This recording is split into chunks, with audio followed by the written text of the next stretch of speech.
Hello all. You all have seen my video of the chapter respiration and circulation, out of which I made the video of a circulation part, and today I'll be making on the respiratory part. Okay, so are you all ready? Let's begin. See, basically humans are mammals, okay, and mammals are the advanced animals. So they have different systems for performing each and every specific function. Like they have digestive system for digestion, they have circulatory system for circulation, they have excretory system for excretion. In the same manner, they have a respiratory system for respiration. Okay, so the term, the name, respiratory system, respiration, you all are aware of this name, but what is the exact meaning of this name, and what is the need of respiration, and how does it help? Okay, so all these questions we are going to answer in this video or in this chapter. So before I begin with respiration, let me give you all a short idea about photosynthesis. In your lower standard, you all have heard the term photosynthesis, okay, which is performed by all the green plants present in the universe. So we usually say that green plants are autotrophic in nature. So what do we mean by autotrophic? That they are self-dependent. That means they can prepare their own food. Other than green plants, all the other living things, living creatures are dependent on each other or on green plants directly or indirectly. But green plants are autotrophic in nature. That means they can prepare their own food. And how do they prepare their own food? With the help of carbon dioxide, water, in the presence of chlorophyll. याद आ रहा है कुछ कि नहीं आ रहा है? I hope याद तो आ रहा होगा, राइट?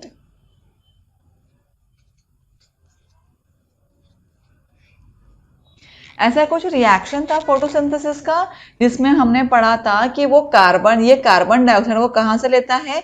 एयर से लेता है। ये वाटर वो कहाँ से लेता है? रूट्स लाके देते हैं। जो क्लोरोफिल है ये पिगमेंट है जो उसके लीफ में पाया जाता है, जो क्या करते हैं, ये जो कलर का पिगमेंट है ये सनलाइट को ट्रैप करते हैं और सनलाइट के प्रेजेंटी में, क्लोरोफिल के प्रेजेंटी में कार्बन डाइऑक्साइड और वाटर रिएक्ट करके क्या बनाते हैं, ये जो वो स्टार्च के फॉर्म में सेव करते हैं या ग्लूकोज जो है उसको स्टार्च फॉर्म में वो सेव करते हैं। और ये ऑक्सीजन है जिसका जो अपवर्ड एरो ये बता रहा है कि this oxygen is liberated in the atmosphere. तो ये पूरा रिएक्शन हमने पढ़ा हुआ है फोटोसिंथेसिस में, ठीक है।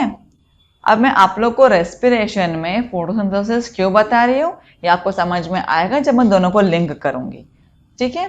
तो ये है स्टोमाटा, बेसिकली ये लीफ है, जो लीफ के सरफेस पे, यूजुअली लोअर सरफेस पे हम क्या देखते हैं, ये बहुत ही हाईली मैग्नीफाइड इमेज है स्टोमाटा का।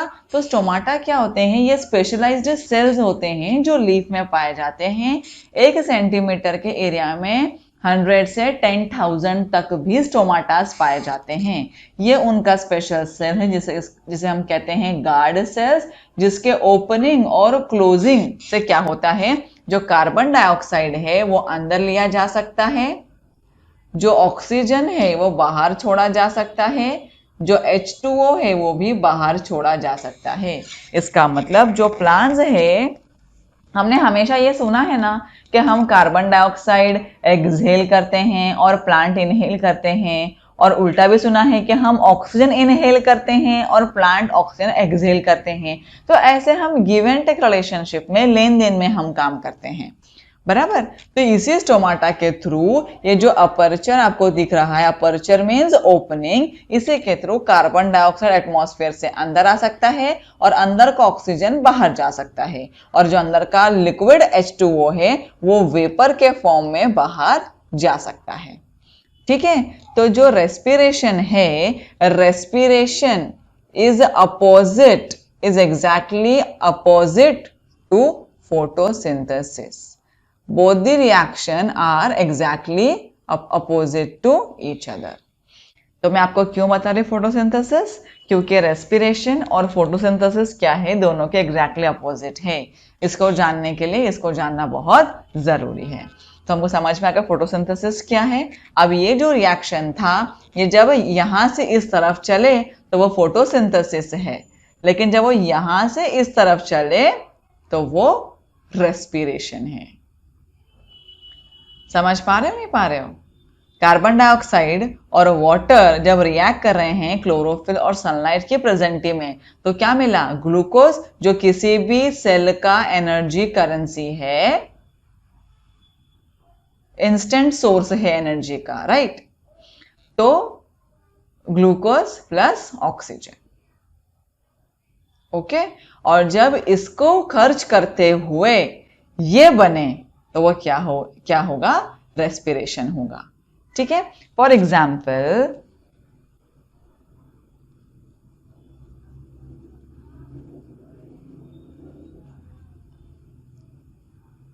जैसे कि अगर मैं आपसे पूछूं कि रेस्पिरेशन का मीनिंग क्या है, तो बच्चे क्या बोलते हैं? ब्रीथिंग। लेकिन ब्रीदिंग उसका एक पार्ट है। Breathing is not respiration. Breathing is what? Breathing is just inhaling and exhaling. Breathing is nothing but inhaling and exhaling, or in simple words you all can say what? Exchange of gases. Which gases? Inhaling oxygen and exhaling carbon dioxide. Inhaling oxygen and exhaling carbon dioxide.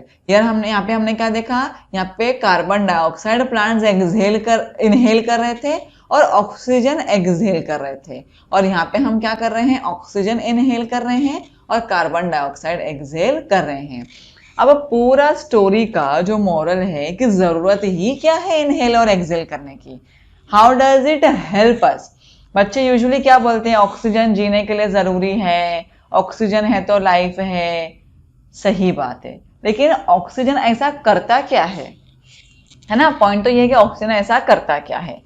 अभी अगर मैं आपको बोलूं कि food की importance क्या है, तो आप बोलोगे मैम फूड से हमको क्या मिलती है? एनर्जी मिलती है, और एनर्जी रिक्वायर्ड है क्या करने के लिए? डे टू डे वर्क करने के लिए, बॉडी के सिस्टम चलने के लिए एनर्जी चाहिए, है ना? लेकिन ऑक्सीजन क्या करता है? So let me tell you कि फूड अकेला क्या नहीं दे पाएगा? एनर्जी नहीं दे पाएगा।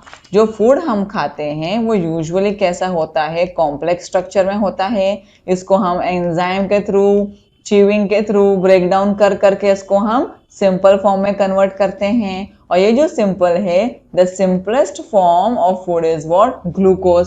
फिर ये जो ग्लूकोज है, ये ग्लूकोज जब हमारा फूड कॉम्प्लेक्स से सिंपल हो गया, वो कहाँ पर मिक्स हो चुका है? हमारे ब्लड में मिक्स हो चुका है। और जब हम इनहेल कर रहे हैं ऑक्सीजन, तो वो भी कहाँ जा रहा है? हमारे ब्लड में जा रहा है। तो यहाँ पर जब ग्लूकोज ऑक्सीडाइज होगा ऑक्सीजन से, तब क्या बनेगा? तब बनेगा हमारा एनर्जी प्लस, ये एनर्जी हमारा यूजफुल प्रोडक्ट है। साथ साथ में वेस्ट प्रोडक्ट में क्या मिलेगा? CO2 प्लस H2O, जो क्या है? वेस्ट प्रोडक्ट है, जिसको हम क्या कर देंगे? एक्सहेल कर देंगे। तो ये हमने खाना खा के, डाइजेस्ट करके, सिंप्लीफाई करके ये हमने पाया, ये हमने इनहेल किया, जिसके रिएक्शन से क्या बना? एनर्जी बना, प्लस साथ में CO2 और H2O बना, और जिसको हम क्या कर देंगे? एक्सहेल आउट कर देंगे।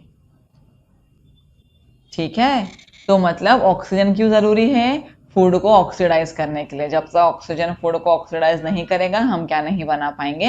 एनर्जी बना नहीं पाएंगे। अगर आप इन दोनों भी रिएक्शंस को देखें, आपको क्या दिखेगा? दोनों ही एक दूसरे के क्या है? बिल्कुल अपोजिट है। ठीक है, और ये जो पूरा कार्यक्रम है, ये कहाँ पर चल रहा है? आपने लोअर सेंटेंस में सुना होगा कि mitochondria is the power house of the cell. तो ये पूरा कार्यक्रम कहाँ चलेगा? माइटोकॉन्ड्रिया में चलेगा। क्या करने का? एनर्जी बनाने का। ठीक है, और हमारा सेल का एनर्जी करेंसी क्या है? ATP, that is what? Adenosine triphosphate. यही एडिनोसिन ट्राइफॉस्फेट जब ब्रेक डाउन होता है किसमें? एडिनोसिन डाइफॉस्फेट में और इनऑर्गेनिक फॉस्फेट में, तो इनका जो बॉन्ड ब्रेकिंग हुआ डाइफॉस्फेट और सिंगल फॉस्फेट बनाने के लिए, वही बॉन्ड क्या रिलीज करता है, एनर्जी रिलीज करता है। फिर ये और ब्रेक होता है किसमें, adenosine monophosphate plus inorganic phosphate. फिर तो ये बॉन्ड ब्रेकिंग में भी क्या होता है, एनर्जी रिलीज होता है, जिसको हम यूज करते हैं। तो समझ में आ गया रेस्पिरेशन का सिग्निफिकेंस क्या है, इंपॉर्टेंस क्या है, इनहेलेशन का इंपॉर्टेंस क्या है, फूड को ऑक्सीडाइज करना ताकि हम क्या बना पाए, एनर्जी बना पाए। और ये जो हम देख रहे हैं कार्बन डाइऑक्साइड, ये शुरुआत से ही कार्बन डाइऑक्साइड नहीं होता है, ये होता है कार्बोनेट जो बनता है कार्बोनिक एसिड, उसके बाद ये ब्रेक डाउन होके बन जाता है कार्बन डाइऑक्साइड और वाटर। इसका मतलब कि जो कार्बोनेट इस रिएक्शन के दौरान जो ओरिजिनली बना था वो हाईली अनस्टेबल होता है, तो वो हमारे सेल से लंग्स तक आते आते, बॉडी के डिफरेंट सेल से लंग्स के टिश्यू तक आते आते क्या बन जाता है, कार्बन डाइऑक्साइड बन जाता है। ठीक है, इतना क्लियर है, होप सो। तो अगर हम मैकेनिज्म ऑफ रेस्पिरेशन की बात करेंगे तो क्या क्या है, ब्रीथिंग है, एक्सटर्नल रेस्पिरेशन है, इंटरनल रेस्पिरेशन है और सेल्यूलर रेस्पिरेशन है।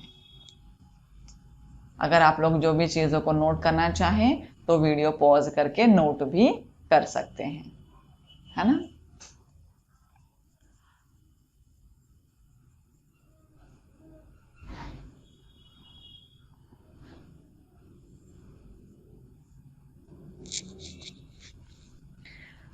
ब्रीथिंग तो हमने अभी देखा।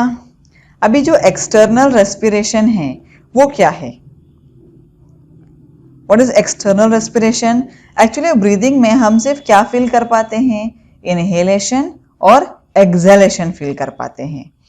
अभी अगर मैं आपको सेल्यूलर रेस्पिरेशन के बारे में बताऊं तो हमने सर्कुलेशन में क्या पढ़ा हुआ है कि हमारे बॉडी में जो ब्लड है, ब्लड क्या करता है, ट्रांसपोर्टिंग का काम करता है। ट्रांसपोर्टेशन का काम कौन करता है, ब्लड करता है। क्या ट्रांसपोर्ट करता है, बहुत कुछ ट्रांसपोर्ट करता है, लेकिन उसमें से एक क्या था, ऑक्सीजन था और एक कार्बन डाइऑक्साइड भी था। तो जो हमारा ब्लड है, ब्लड में आरबीसी है, आरबीसी में हेमोग्लोबिन है और हेमोग्लोबिन क्या करता है, ऑक्सीजन को बाइंड करता है। तो हेमोग्लोबिन और ऑक्सीजन मिलकर का क्या बनाते हैं, ऑक्सी हेमोग्लोबिन बनाते हैं। क्या बनाते हैं, ऑक्सी हेमोग्लोबिन। ठीक है, haemoglobin plus oxygen makes what, oxy haemoglobin. तो हम बोलते हैं ना कि ब्लड ट्रांसपोर्ट करता है, तो ब्लड कैसे ट्रांसपोर्ट करता है, कैसे ट्रांसपोर्ट करता है, ब्लड में जो आरबीसी है, आरबीसी में जो हेमोग्लोबिन है, वो हेमोग्लोबिन क्या करता है, ऑक्सीजन को बाइंड करके बनाता है ऑक्सी हेमोग्लोबिन। और ये भी बात याद रहे, एक हेमोग्लोबिन का मॉलिक्यूल 4 ऑक्सीजन के मॉलिक्यूल्स को बाइंड कर सकता है। ठीक है, तो बनाएगा क्या, ऑक्सी हेमोग्लोबिन, और इसको सेल सेल तक पहुंचाएगा ताकि हर सेल में क्या हो, ये ऑक्सीडेशन का कार्यक्रम हो और वहां पर क्या बने, एनर्जी बने, जिसकी वजह से वो सेल स्टार्व ना करे, मतलब भूखमरी से ना मरे, उनमें एनर्जी बनते रहे, उनका काम चलते रहे। ठीक है, कुछ लोग ऐसे होते हैं जिनके बॉडी में हेमोग्लोबिन की कमी हो जाती है, जिससे उनको बहुत ही ज्यादा थकान, मतलब कि फटीग फील होता है ना, और जल्दी चक्कर भी आने लगती है। तो ऐसे पेशेंट को हम बोलते हैं एनेमिक। क्या बोलते हैं, एनेमिक, जिनके बॉडी में हेमोग्लोबिन की, आयरन की कमी हो जाती है, और उस डिसऑर्डर को बोलते हैं एनीमिया। इसके लिए हेमोग्लोबिन का प्रॉपर मात्रा में होना बहुत ज़रूरी है, क्योंकि ऑक्सीजन बाइंड करने वाला वही है। अगर हेमोग्लोबिन की कमी है तो कितना भी आप तेज तेज सांस ले, खींच खींच के सांस ले, कुछ नहीं होगा, क्योंकि बाइंड करने वाला हेमोग्लोबिन तो है ही नहीं, राइट। और पॉइंट नंबर 2 ये है कि जब हेमोग्लोबिन ऑक्सीजन को बाइंड करके सेल सेल तक लेके जा रहा है, तो जब वहां पे काम हो गया, रिएक्शन हो गया, और जब वहां से ये कार्बन डाइऑक्साइड को लाने का काम है, ये भी कौन करेगा, जो ऑक्सीजन को लेकर गया है वही तो कार्बन डाइऑक्साइड को भी वहां से लेकर आएगा, राइट। तो जो हेमोग्लोबिन है वो क्या करेगा, वो वापसी में कार्बन डाइऑक्साइड को भी बाइंड करेगा और बनाएगा कार्ब अमीनो हेमोग्लोबिन। मुझे पता है नाम बहुत बड़ा है, पूरा जिला घोषित हो चुका है नाम में, लेकिन क्या कर सकते हैं ना, बायोलॉजी का मजा ही नाम में है। ओके, सो हेमोग्लोबिन क्या करेगा, कार्बन डाइऑक्साइड को बाइंड करके क्या बनाएगा, कार्ब अमीनो हेमोग्लोबिन। मतलब हेमोग्लोबिन ने क्या किया, ऑक्सीजन को लेकर गया, ऑक्सी हेमोग्लोबिन बनाया और हर एक सेल तक ऑक्सीजन पहुंचाया। फिर उन्हीं सेल से जहां पर ऑक्सीजन यूज अप हो गया, यूटिलाइज हो गया, वहां से कार्बन डाइऑक्साइड को फिर से उठाया और कहाँ पे रिलीज करने के लिए लेकर आ रहा है, वो लंग्स के पास, ताकि हम उसको एक्सेल कर सके। इसके लिए हम लोग वन बाय वन क्या चलता है, ये कार्यक्रम चलता है, एक इनहेल एक एक्सहेल, क्योंकि ये काम कंटिन्यूसली चलते ही रहता है। ठीक है, अभी यहाँ पर एक और तुमको मैं बात बता दूं, जब भी आप लोग कभी आपने फील किया होगा, ऑब्जर्व किया होगा कि जब भी आप ट्रैफिक में होते हो, बहुत टाइम से बस रुकी है, ऑटो रुकी है, आप गाड़ी में बैठे हो, बहुत ज़्यादा धुआं आ रहा है ना, ऐसा तो ऐसा लगता है कि अरे यार वॉमिटिंग जैसा फील हो रहा है, हेडेक जैसा फील हो रहा है, थकान जैसा फील हो रहा है। तो ऐसा क्यों होता है, जो भी व्हीकल्स है, वहीक्यूलर एमिशंस में भारी मात्रा में कार्बन मोनोऑक्साइड रिलीज होता है। क्या रिलीज होता है, कार्बन मोनोऑक्साइड। तो जो हमारा हेमोग्लोबिन है, हेमोग्लोबिन को अगर कार्बन मोनोऑक्साइड मिल जाए तो वो ऑक्सीजन को छोड़ के किसके साथ में बॉन्ड बनाने में इंटरेस्टेड है, कार्बन मोनोऑक्साइड के साथ। और बॉन्ड क्या बनाएगा, बॉन्ड बना के क्या बन जाएगा, वो बन जाएगा कार्बोक्सी हेमोग्लोबिन। क्या बनेगा, कार्बोक्सी हेमोग्लोबिन। क्या समझ में आया, हेमोग्लोबिन का काम तो है ऑक्सीजन को बाइंड करना, मगर अगर उसको कार्बन मोनोऑक्साइड दिख जाए तो वह ऑक्सीजन को छोड़ के क्या कर लेगा, कार्बोक्सी हेमोग्लोबिन से बाइंड कर लेगा, है ना। जैसे अगर लड़के कहीं जा रहे हैं दोस्तों के साथ, अगर वहीं उनकी गर्लफ्रेंड मिल जाए तो दोस्तों को छोड़ के चले जाएंगे कि नहीं जाएंगे भाग के उनके साथ, है ना। बिल्कुल वैसे ही कार्बन मोनोऑक्साइड से बाइंड करता है कौन, haemoglobin. Jokes apart, but hemoglobin has a 200 times I'm sorry, hemoglobin has a 200 times more affinity to bind with carboxy hemoglobin। ठीक है, अब यहाँ पर पॉइंट ये है कि अगर हेमोग्लोबिन कार्बन मोनोऑक्साइड से बाइंड करके कार्बोक्सी हेमोग्लोबिन बनाएगा तो क्या होगा, तो होगा ब्लड पॉइजनिंग। कैसे होगा ये देखते हैं। देखो हमारे सेल्स को चाहिए क्या, ऑक्सीजन। क्या करने के लिए, फूड को ऑक्सीडाइज करके एनर्जी बनाने के लिए। हमको कार्बन मोनोऑक्साइड नहीं चाहिए, ठीक है। और ऑक्सीजन के अलावा दूसरा कोई भी गैस क्या नहीं कर सकता, फूड को ऑक्सीडाइज करके एनर्जी नहीं बना सकता। लेकिन कार्बन मोनोऑक्साइड के मिलने के बाद हेमोग्लोबिन ने किसको डिच कर दिया, ऑक्सीजन को डिच कर दिया, उसको छोड़ दिया। तो अब हमारे सेल्स के पास ऑक्सीजन नहीं जा पा रहा है, जिसकी वजह से वहां पर फूड ऑक्सीडाइज नहीं हो पा रहा है, एनर्जी नहीं बन पा रही है, हमारे सेल्स को खाना नहीं मिल पा रहा है और हमारे सेल्स धीरे धीरे स्टार्व करना चालू करेंगे।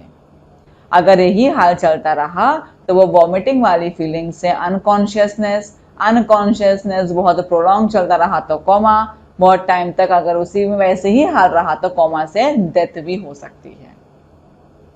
समझ पा रहे नहीं पा रहे हो आप, क्योंकि हमारे ब्रेन को ज्यादा टाइम तक का ऑक्सीजन की सप्लाई कट करके नहीं जिलाया जा सकता, ठीक है। तो कार्बन मोनोऑक्साइड से बाइंड होना हेमोग्लोबिन का हमारे लिए खतरे से खाली नहीं है। तो ये तीनों टर्म आप ध्यान देना, ऑक्सी हेमोग्लोबिन, कार्बामिनो हेमोग्लोबिन और कार्बोक्सी हेमोग्लोबिन। ओके, तो बेसिक कॉन्सेप्ट समझ में आया कि रेस्पिरेशन जरूरी क्यों है, काम कैसे करता है, करता क्या है, ठीक है। और एक एडिशनल इंफॉर्मेशन, जो हेमोग्लोबिन है, हेमोग्लोबिन बेसिकली दो पार्ट से बना हुआ है, हेम और globin. This haem part is nothing but iron, this globin is nothing but protein, haemoglobin, ठीक है। इसलिए हेमोग्लोबिन की कमी के टाइम हमें ज्यादा से ज्यादा पालक और राजमा खाने के लिए बोला जाता है, क्योंकि राजमा में भर भर के प्रोटीन है और पालक में भर भर के आयरन है। ओके, रेसिपी मुझसे मत पूछना, because I am not that good at cooking. Fine. So ये भी हमने देखा, स्टोमाटाइन लीव्स। अच्छा, अभी अभी तक हमने एक जनरल बात की, फोटोसिंथेसिस की, रेस्पिरेशन की और प्लांट्स की। अभी हम अगर एनिमल्स पे आए, क्योंकि हम जूलॉजी का पार्ट देख रहे तो हमको एनिमल्स पे आना ही है, तो कोई भी ऐसा एनिमल जो रेस्पिरेशन करता है, ठीक है, उस एनिमल का, देखो डिफरेंट टाइप्स ऑफ एनिमल्स है, aquatic animals, reptiles, terrestrial animals, arboreals, aerials, different types of animals residing in their different habitat with different adaptation and different challenges and different body structures, right? So in that way they all have adapted to a different style of respiration. Like some of them breathe through gills, some through lungs, some through skin, right? तो कोई भी animal हो, कहीं भी रहता हो, कैसे भी वो ब्रीथ करता हो, पर उसका जो भी ऑर्गेन ब्रीदिंग के लिए या रेस्पिरेशन के लिए रिस्पॉन्सिबल हो, उसका सबसे बड़ा शर्त ये है कि वो ऑर्गेन का लार्ज सरफेस एरिया होना चाहिए, वो एक्सपोज्ड होना चाहिए, एयर को एक्सपोज्ड होना चाहिए, है ना, और वो काफी थिन होना चाहिए, हाईली वैस्कुलर होना चाहिए, और वैस्कुलर मतलब कि उसमें ब्लड की सप्लाई बहुत जबरदस्त होनी चाहिए, ठीक है। अभी हमारा ही नोज है, जो नोज है वो एकदम आउट फेसिंग है, ताकि वो एयर के एकदम कांटेक्ट में रहता है, जिससे वो जल्दी जल्दी क्या कर सके, इनहेल और एक्सहेल कर सके।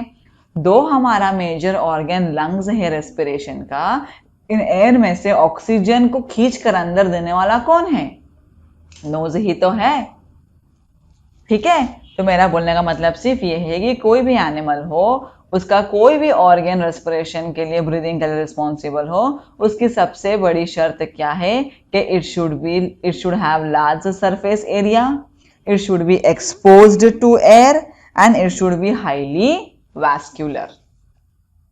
कितनी शर्तें हैं, 3।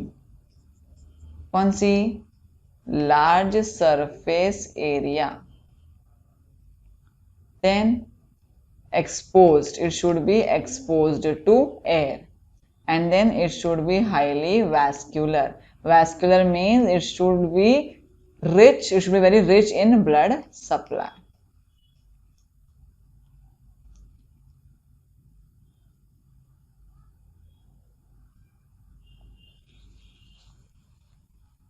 ठीक है, अभी ये आपको डायग्राम देख के समझ में आ रहा है किसका, ये कौन है।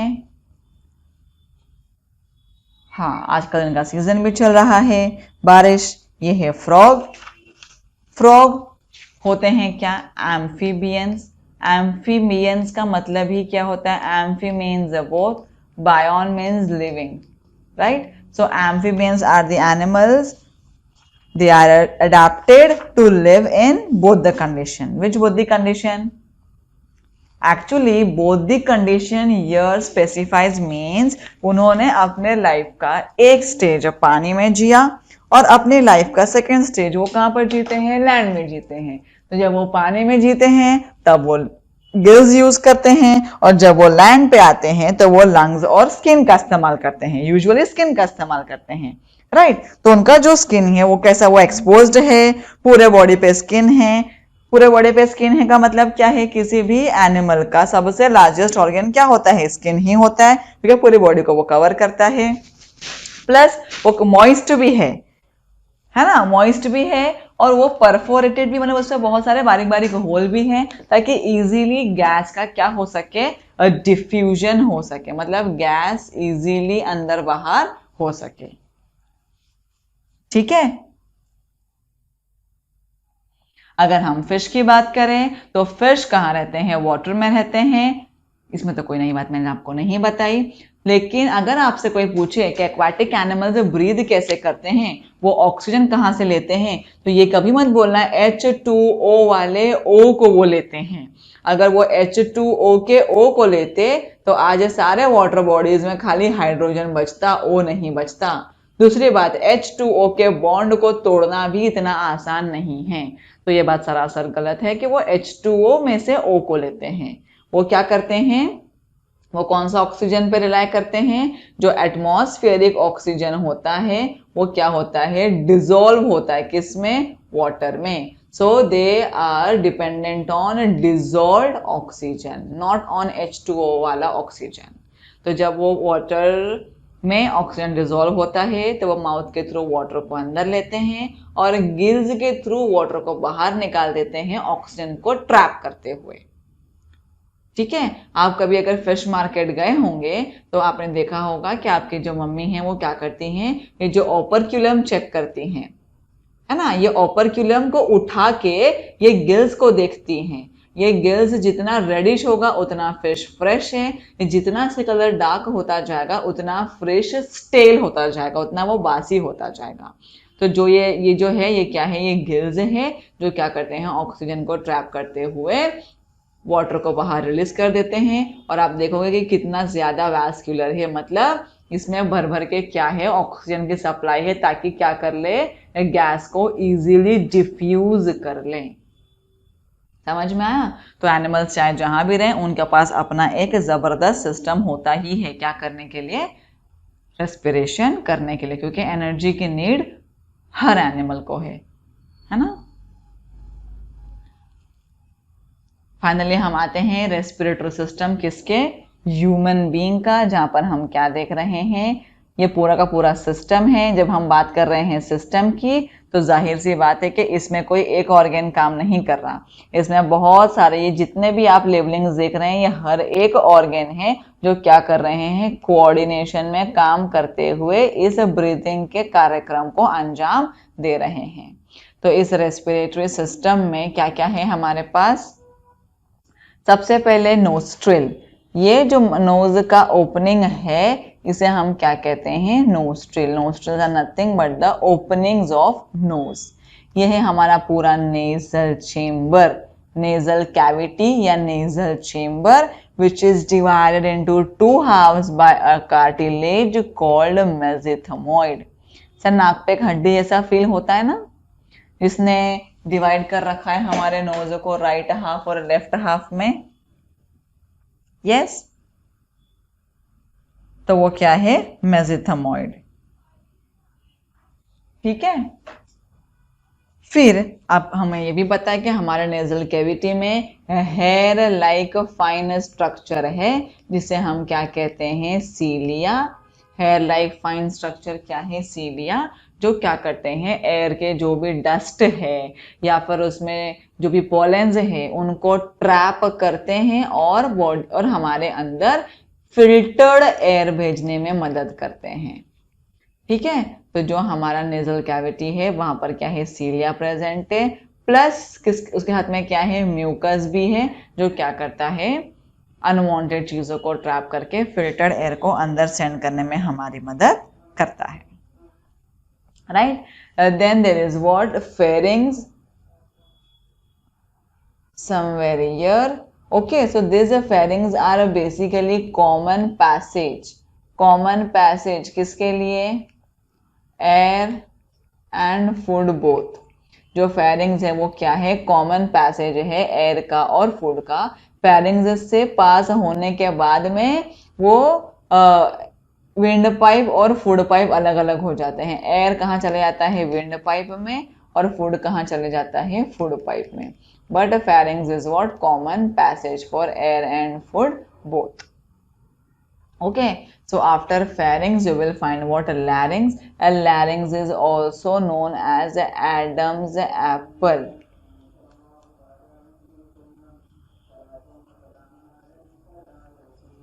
Adam's apple. Oh, why the name Adam's apple?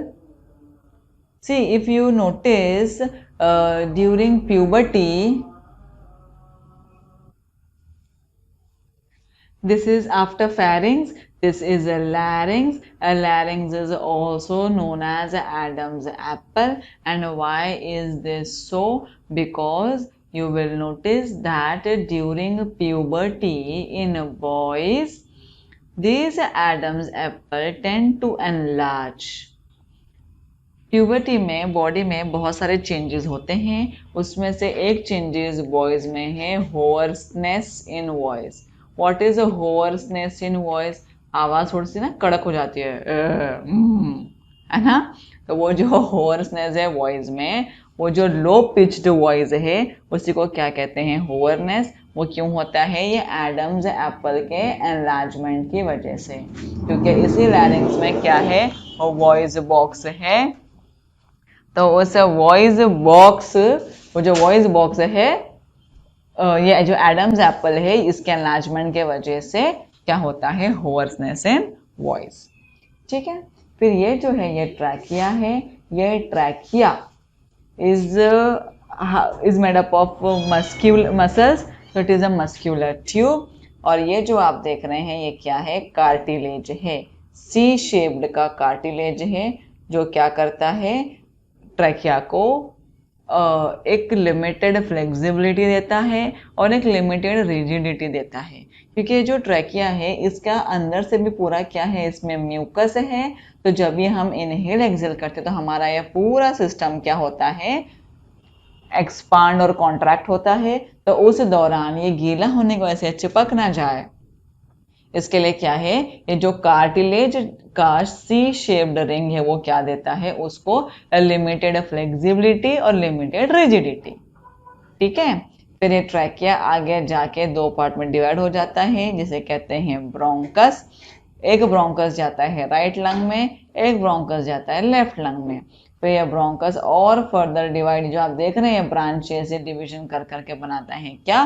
Bronchi, bronchioles. ठीक है. तो ये ब्रोंक्यूल्स बहुत डिवाइड होते हैं. प्राइमरी ब्रोंक्यूल वो और बारीक होकर बनाते हैं, सेकेंडरी ब्रोंक्यूल वो और बारीक होकर बनाते हैं, टर्शरी ब्रोंक्यूल. और लास्ट में हमें दिखाई देता है ये बलून जैसा स्ट्रक्चर जो क्या है? एल्वियोलाई. इसी एल्वियोलाई को हम एयर सैक भी कहते हैं. ये बड़े काम की चीज है जो क्या करते हैं? जो भी हमने ऑक्सीजन को इनहेल किया हुआ है उसको ये क्या करते हैं? स्टोर करते हैं. ठीक है. और ये बहुत ही थिन होती है, बहुत ही थिन मेम्ब्रेन होता है इसका. तो जो हमने सर्कुलेशन देखा था, पढ़ा था, उसमें आप फिर से एक बार देखोगे तो जो हमारा हार्ट से जो ब्लड जा रहा है लंग्स के पास, वो कहाँ पे जाता है? बेसिकली एल्वियोली के पास. और वहाँ पे क्या होता है? एक्सचेंज किसका? गैसेस का. कौन से गैसेस का? कार्बन डाइऑक्साइड और ऑक्सीजन का. ठीक है. इतने बारीक होते हैं कि बिना एक दूसरे के अंदर एक्चुअली जाए वो क्या कर लेते हैं? एक्सचेंज कर लेते हैं. ठीक है. और ये क्या है? ये डायफ्राम है. डायफ्राम का दो काम है. सबसे पहला तो ये क्या करता है? लंग्स को फ्लोर प्रोवाइड करता है. लंग्स का फ्लोर कौन है? डायफ्राम. प्लस ये पार्टीशन करता है. डायफ्राम के ऊपर थोरैसिक कैविटी है, डायफ्राम के नीचे एब्डोमिनल कैविटी है. जो हमारा इसोफेगस है वो इसको पियर्स करते हुए जाता है, स्टमक बनाता है. ठीक है. तो जो डायफ्राम है ये पार्टीशन करता है किसमें? थोरैसिक कैविटी और एब्डोमिनल कैविटी के बीच में. ठीक है. इतना क्लियर है?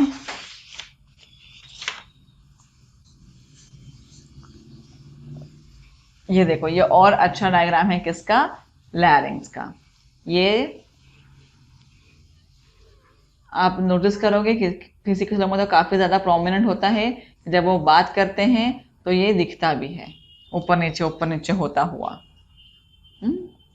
ये exchange of gases between alveolus and capillary कैसे हो रहा है? देखो, ये ब्लड है. ब्लड कहाँ पे जा रहा है? एल्वियोलस के पास जा रहा है. तो जो हमने इनहेल करके एल्वियोली में ऑक्सीजन स्टोर किया है वो एक्सचेंज किया जा रहा है किसके साथ? ब्लड के साथ. और जो ब्लड लेकर आया है कार्बन डाइऑक्साइड वो वापस दिया जा रहा है किसको? एल्वियोलस को. तो एक हाथ ले और एक हाथ दे, ये सिस्टम चल रहा है. ठीक है.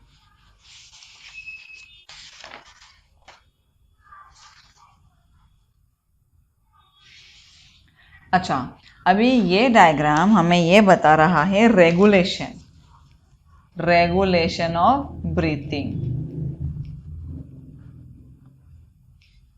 बहुत ही सिंपल है और ये कॉमन सेंस है, हमको पता है कि जो ब्रीदिंग है, लंग्स का एक्सपांड कॉन्ट्रैक्ट है, जो गैसेस का एक्सचेंज है, ये क्या नहीं है, हमारे कंट्रोल में नहीं है।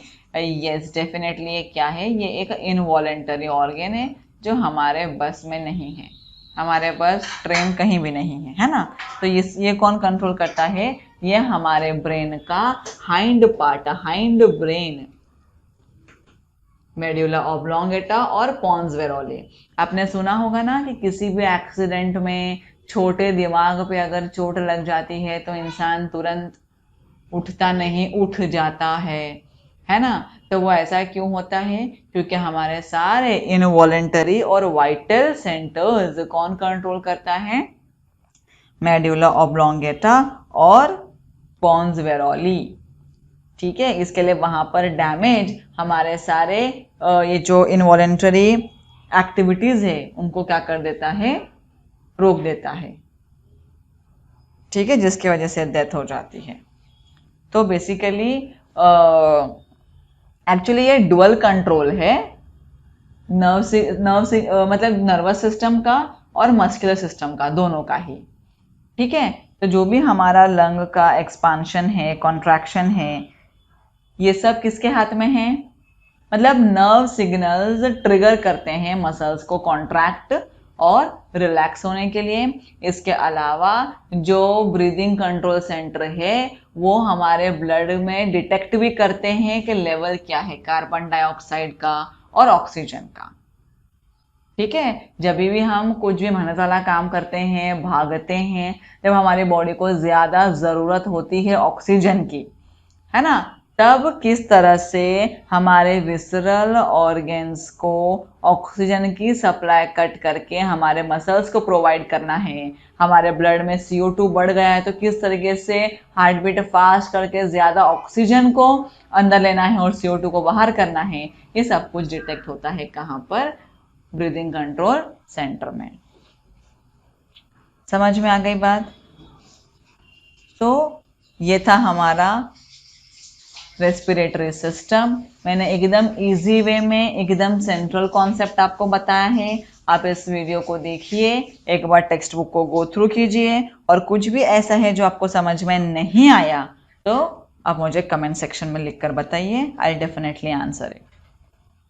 ठीक है, so this was all about respiratory system from my end in a very simple manner, in a very central concept manner, and if there is anything please write to me.